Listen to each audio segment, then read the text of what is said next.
Hoje falaremos sobre o método de Maxwell das malhas, uma análise conceitual, tá?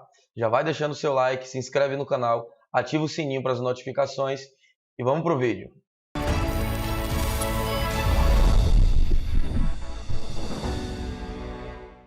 Salve galera do Maior que Zero, tudo bem com vocês? Paulo Messias aqui.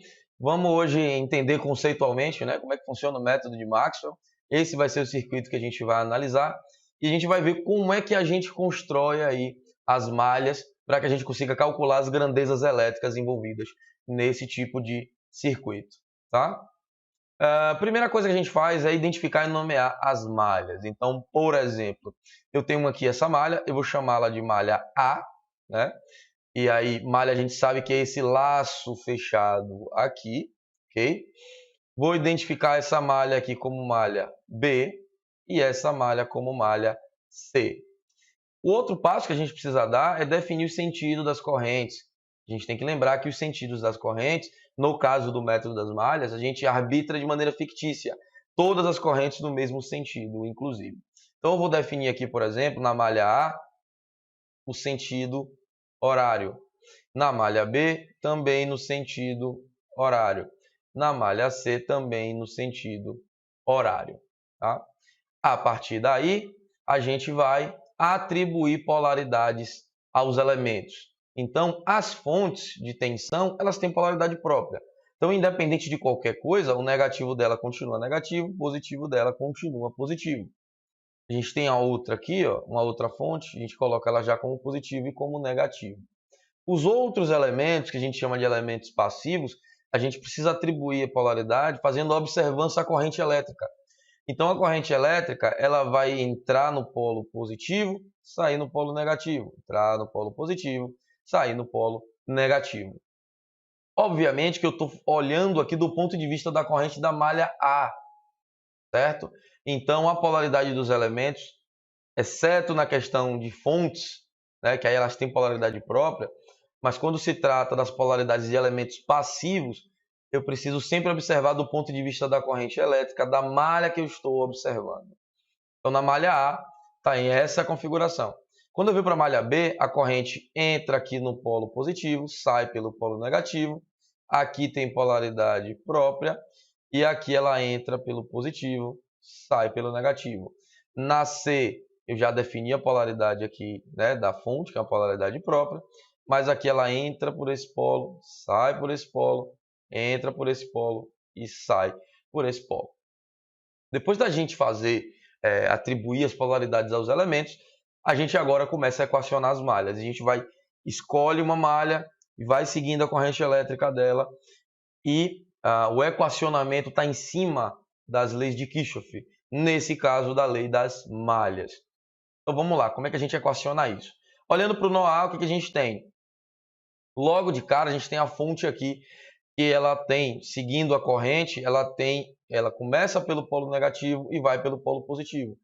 Então a gente tem aqui o menos 10, ou seja, menos, porque é por onde a corrente está entrando, e o valor da tensão. E na realidade a ideia é a gente escrever a tensão em função das resistências e das correntes. Porém, a fonte já me dá a tensão direta, então não preciso dessa incógnita, eu já tenho o valor.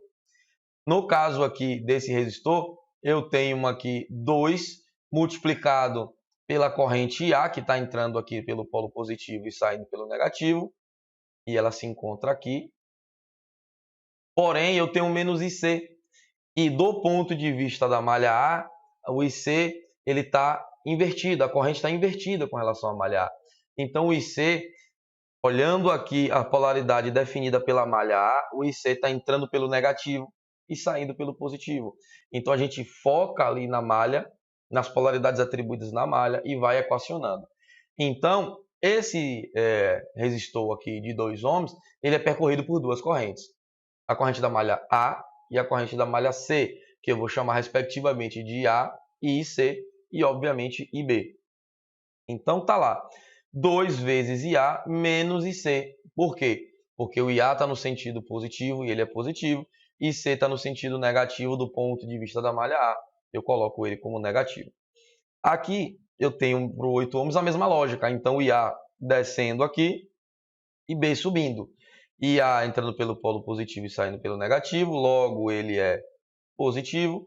E B entrando pelo polo negativo, olhando do ponto de vista da malha A, e saindo do polo positivo, logo é menos IB porque ele está invertido. Isso igual a zero, porque a lei de Kirchhoff diz que a soma das tensões em uma malha fechada tem que dar zero.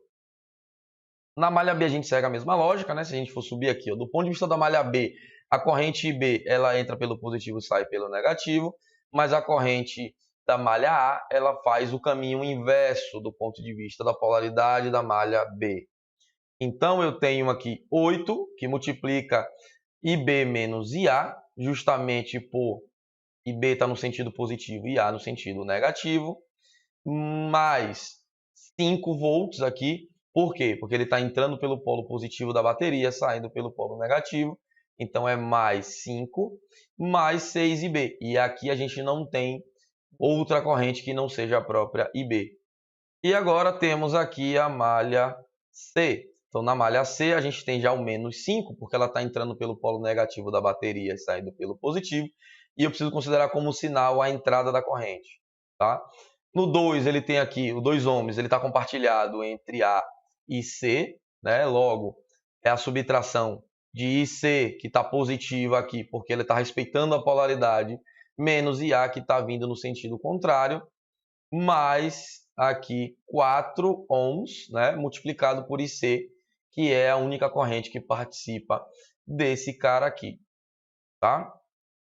Logo de antemão, galera, eu peço a vocês que deixem o seu like, se inscrevam no canal, ativa o sininho para as notificações, para a gente poder continuar com esse trabalho, para a gente poder entender que o caminho que a gente está seguindo é o caminho mais adequado, é o caminho que vocês acham interessantes, ok?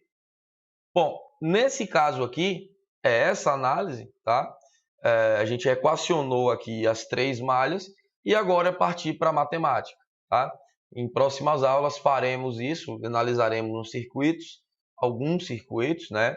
E a gente vai tanto equacionar como resolver, porque essa parte aqui é a parte mais matemática, ok? E aí o método que você vai resolver é o que você achar mais adequado e a gente vai também, em aulas subsequentes, falar sobre isso, ok? Então por hoje é isso, um abraço a todos e até a próxima aula.